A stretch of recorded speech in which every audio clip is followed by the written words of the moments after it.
Introduction.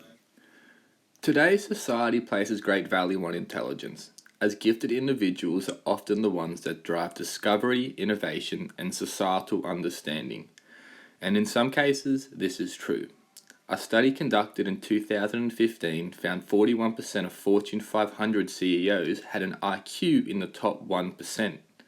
When NASA undertook astronaut selection in 1959, the candidates had a means IQ of 136, again placing these individuals in the top 1%. These means of testing and ranking present fundamental questions concerning the nature of intelligence. For instance, is intelligence based on logic and mathematical understanding? Is there a singular form of intelligence? And how does one become intelligence? Is it based off genetics, culture, or education? To answer these fundamental questions, psychologist Howard Gardner proposed the theory of multiple intelligence in 1983. Gardner argues that seeing intelligence as a singular general ability is wrong, and further went on to present 7 forms of intelligence. Some of these intellectual domains include musical intelligence, the ability to recognize and construct various tones, pitches, and rhythms. Other forms of intelligence include logic and math, and spatial abilities. The years following this proposal, researchers began to investigate the source of intelligence, whether it be genetics, education, or culture.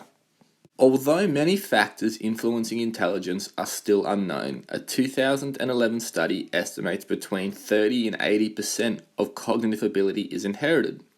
Genes affecting one's intelligence have been closely correlated to factors like density of grey matter and, of course, size and structure of the brain. And this, to an extent, can explain why intellectual differences exist. Just as genetic factors play a role in human height, human intelligence is largely affected by the genes we inherit.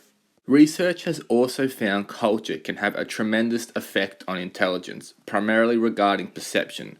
What one culture sees as smart and clever, another sees as foolish.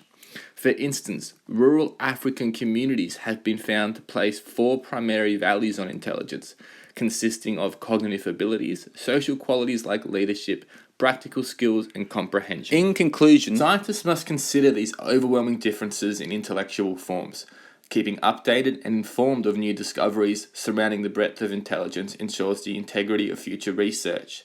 Additionally, with the relatively newfound understanding of intelligence, it is plausible for a good scientist to question the manner individuals' IQ is ranked based off solely logic and math. Being open-minded, free of bias, and skeptical will ultimately allow good scientists to adapt to changing perceptions of intelligence and facilitate pragmatic and positive future research.